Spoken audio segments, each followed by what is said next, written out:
A warm welcome to all our viewers. I'm your host Pratiksha Mishra, and you're watching another episode of South Asia Focus. Let's begin the show. India's growing diplomatic influence and the strengthening strategic convergence among Quad nations were on full display as US Secretary of State Marco Rubio, along with senior leaders from Japan and Australia, held high level engagements in New Delhi during the Quad foreign ministers' meeting.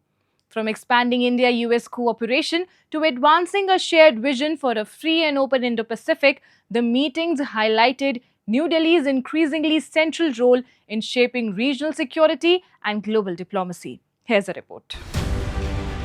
Amid rising geopolitical tensions, New Delhi has emerged as a key center of global diplomacy.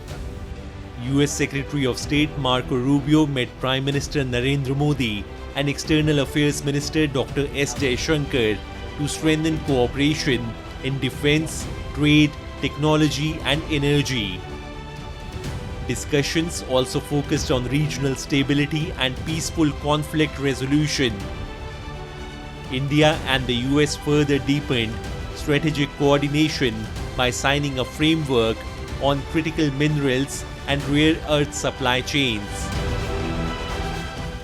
This particular framework aims to deepen our cooperation across the entire critical minerals and rare earth supply chain, including mining, processing, recycling, and related investments. It will certainly strengthen resilient and diversified supply chains. It will help us to collaborate in financing and in the effective management of critical minerals and rare earth scrap. Highlighting the deepening India-US partnership, Secretary of State Marco Rubio said the world's two largest democracies share strong common interests and are steadily expanding cooperation across key strategic and economic sectors. We are the two largest democracies in the world, and so that alone is a baseline for incredible cooperation. But we have so many common interests that it makes all the sense in the world for us to continue to build, really, to build upon. This is not about restoring or reinvigorating. I see people use that terminology. This is about continuing to build on what is already a very solid and strong strategic partnership. One of the most important ones that we have, and I would argue one of the most important ones in the world. The high-level engagements coincided with the Quad Foreign Ministers meeting in New Delhi, bringing together leaders from India, the United States, Australia and Japan. Alongside US Secretary of State Marco Rubio, Australian Foreign Minister Penny Wong and Japanese Foreign Minister Toshimitsu Motegi held key talks with Indian leaders, reflecting growing strategic alignment among Quad nations amid Indo-Pacific tensions. Prime Minister Narendra Modi and External Affairs Minister S. Jaishankar reaffirmed India's commitment to deeper cooperation on maritime sector, critical technologies, resilient supply chains, and regional stability, underlining New Delhi's rising influence in Indo-Pacific geopolitics. I think India is very indispensable partner for Japan within this Quad framework. We recognize the India's significance, geopolitical significance, which is located in the middle of the Indo-Pacific, Indian Ocean and Pacific region. So we'd like to collaborate with India in order to realize so-called FOIP, free and open Indo-Pacific. And I think that India can play a central role in doing so. As the Quad sharpens its focus on practical cooperation, experts believe the grouping is moving towards a more action-driven framework. Greater emphasis on maritime security, resilient supply chains, critical technologies, and infrastructure reflects the Quad's push for concrete outcomes amid rising strategic competition in the Indo-Pacific. I think earlier what we saw during the time of Mr. Biden when summits were taking place that the ambit, the umbrella of the Quad was becoming too large and a little too unmanageable. And in terms of deliverables, we were not really seeing many results. But hopefully now that there are limited number of initiatives and all the countries are committed to those, hopefully we'll be able to see better results. But then I think the decisions have to be welcomed, but we have to clearly and carefully watch the outcomes also. The Quad meetings in New Delhi underline India's rising diplomatic role and deepening partnerships with major democracies. As cooperation expands in key strategic areas, the real test will lie in translating these commitments into concrete, on-ground outcomes for regional stability. Moving on. Sri Lanka's tea industry, a vital pillar of the country's export economy and rural employment, is facing renewed pressure as tensions linked to the Iran crisis disrupt key Middle Eastern markets.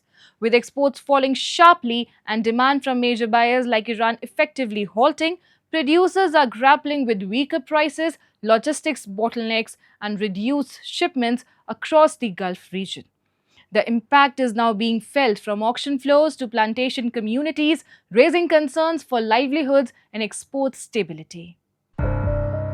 Escalating tensions linked to the Iran crisis are sending shockwaves through global trade routes. And one of the unexpected casualties is Sri Lanka's world-famous tea industry.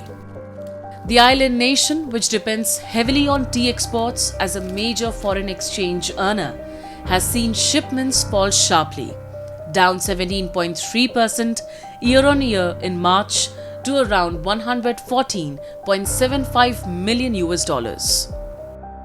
Middle Eastern countries, which account for nearly half of Sri Lanka's Ceylon tea exports, have become a major point of concern for exporters. Iran, one of the key buyers of Sri Lankan tea, has seen demand effectively come to a halt since late February.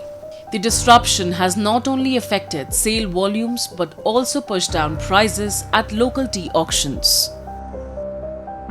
28th of February is when it happened.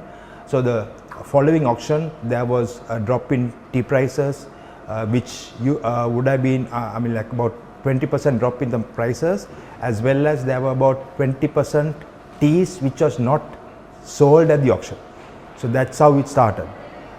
Since then, things have changed. There has been more demand. I wouldn't say it's from Iran. Iran is fully stocked, but there is other markets which has bought our teas, and gradually we see week in, week out improvement for the demand at the auctions. While exporters say some demand has returned from alternative markets, the broader picture remains uneven. According to Sri Lanka's Export Development Board, exports to Iraq have fallen by 38%, while shipments to the United Arab Emirates have plunged by as much as 93%. Industry leaders say the shock is being felt beyond trade figures, extending into logistics, supply chains, and hospitality demand across the Gulf region, traditionally a strong market for premium Ceylon tea. We have seen a challenge in terms of logistics, supply chain, both raw materials and in terms of our export logistics. So while there is no change in consumption patterns, certainly in the Gulf, the hospitality is affected, Dubai, Saudi and so on, significant markets for premium hospitality, all affected by the ongoing crisis. That is probably the significant effect. Our challenge is more of getting the exports out because of the freight rate increases, which has been phenomenal. So those are the challenges, and some shipping lines not able to take cargo. So that has resulted in about 10 to 15% drop in exports during March. Behind the trade figures, the pressure is being felt most acutely in Sri Lanka's central highlands, where tea estates employ more than 2 million people directly and indirectly. For many plantation workers and their families, tea is not just an export commodity, it is the backbone of household income. Reduced demand and falling prices mean fewer working days, tighter wages, and growing uncertainty in communities already struggling with rising living costs. Time now for Asia This Week, the stories from across the continent. Lanka's central bank stunned markets by raising its policy rate by an outsized 100 basis points on May 26, the biggest hike in 3 years, and signaled more tightening as surging energy costs wipe up inflation and batter its currency. Economic growth in the South Asian nation, only just recovering from a devastating 2022 financial crisis that left businesses and households deeply scared, is expected to take a hit from the turmoil in the Middle East. The Central Bank of Sri Lanka raised the overnight policy rate to 8.75% from 7.75%, blaming higher inflation and a depreciating rupees due to the US-Israeli war with Iran. South Korea will seek to launch its first nuclear-powered submarine by the mid-2030s under a new program aimed at countering North Korea's submarine-launched nuclear and missile threats. Seoul has long sought to join an elite group of nations operating nuclear-powered submarines in a move that could reshape Asia's security landscape and escalate an underwater arms race. US Secretary of State Marco Rubio said that an agreement with Iran may still take several days to finalize, cooling expectations of an immediate breakthrough in the conflict. Speaking to reporters about his aircraft, Rubio noted that negotiations often involve detailed discussions over wording and phrasing, which could prolong the process. His remarks came a day after US forces conducted what Washington described as defensive strikes in southern Iran. Pakistan's restive province of Balochistan has once again been rocked by violence after a powerful explosion targeted a shuttle train carrying Pakistani security personnel and their families in Quetta. The attack, claimed by the Balochistan Liberation Army, has renewed focus on Islamabad's handling of the region, where allegations of military crackdowns, resource exploitation, and enforced disappearances continue to deepen anger among the Baloch population. A powerful explosion ripped through a shuttle train near Chaman Fatak in Quetta, killing at least 24 people and injuring more than 70 others. According to Pakistani officials, the train was carrying passengers from Quetta cantonment to connect with the Jafar Express when the blast struck near a railway crossing. The explosion derailed the engine and multiple coaches, while nearby homes and vehicles were engulfed in flames. Images from the site showed twisted railway tracks, burnt vehicles, shattered buildings, and smoke rising across the densely populated neighborhood. The Baloch Liberation Army, or BLA, claimed responsibility for the attack, describing it as a suicide bombing targeting a train carrying Pakistani military personnel and their families heading home for Eid holidays.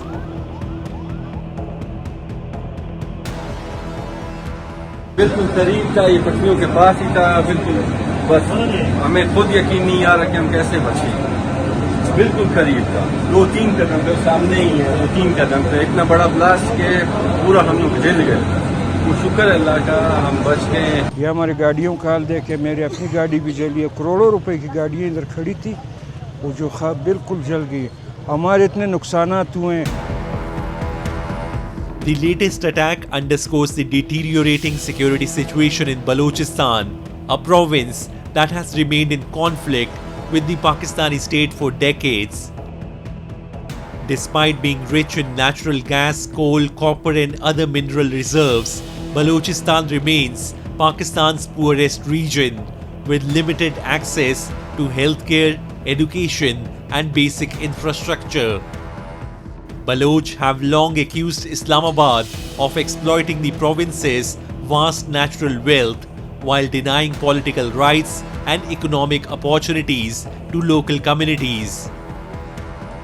Human rights organizations have repeatedly raised concerns over allegations of enforced disappearances, extrajudicial killings, and military crackdowns in the province. Analysts say the unrest has intensified further under the China-Pakistan Economic Corridor or CPEC, which many Baloch activists describe as a project benefiting Pakistan's political and military elite while marginalizing the indigenous population.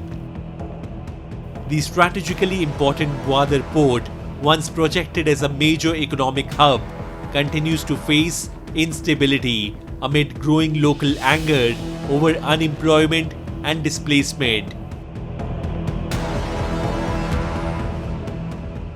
Over a period of time, it became that the natural resources which were taken from there were not been compensated in terms of the infrastructure development of the region. So people started feeling more and more that they are being exploited, their resources are being exploited, and they started protesting or asking for more rights. The Pakistani state, instead of looking at it as an economic and a social issue, came down with a heavy hammer and its military went in and started to suppress any dissent.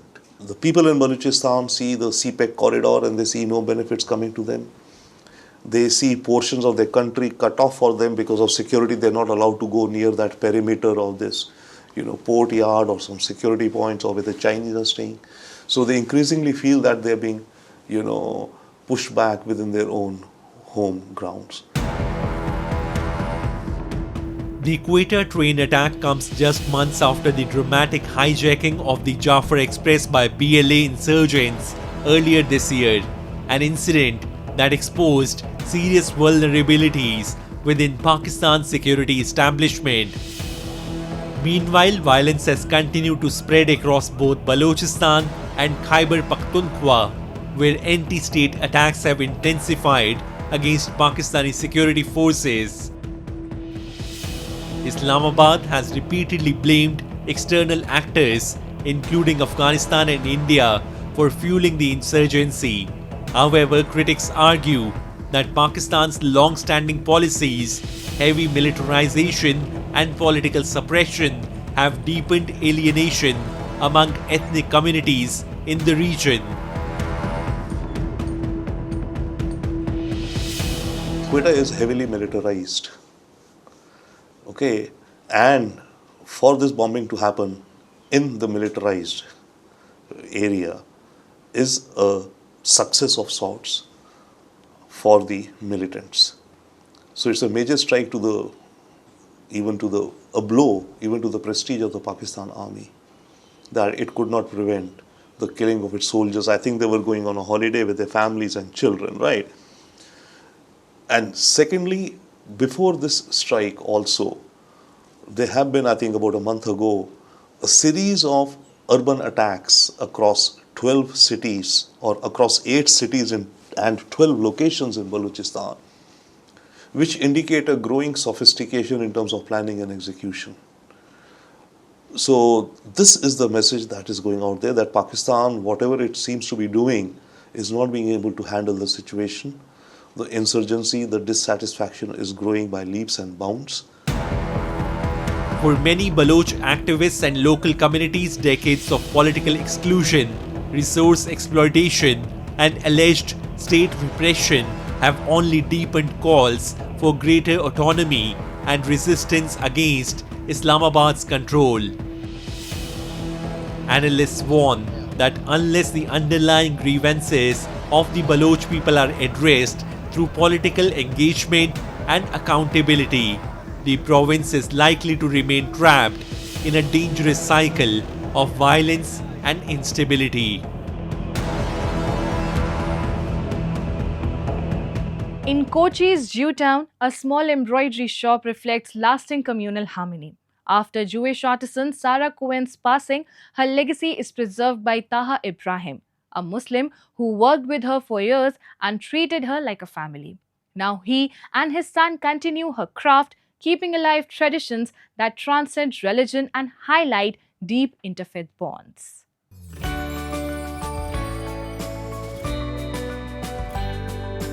In the narrow lanes of Jewtown in Kochi, the legacy of Kerala's fading Jewish community still lives on inside Sarah's home. After the death of Sarah Cohen in 2019, many feared an era had ended.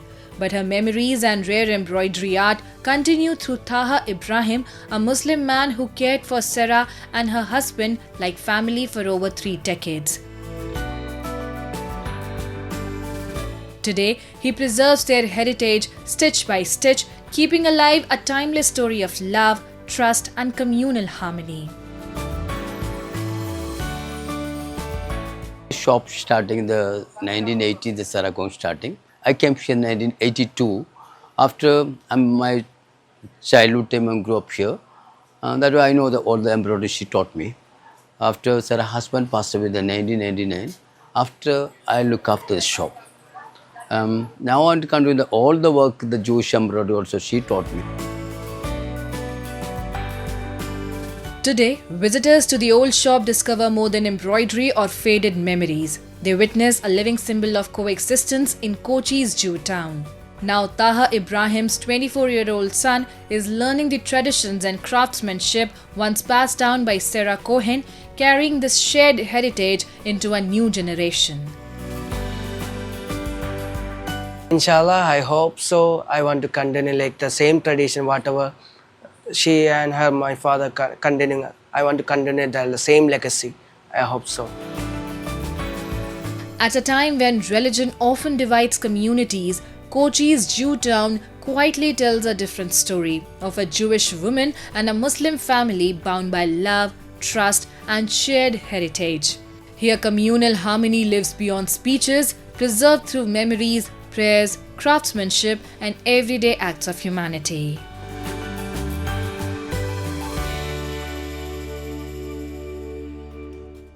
In Jewtown, tradition continues beyond boundaries of faith. And with that, we come to the end of this week's episode. See you next week. Till then, goodbye and take care.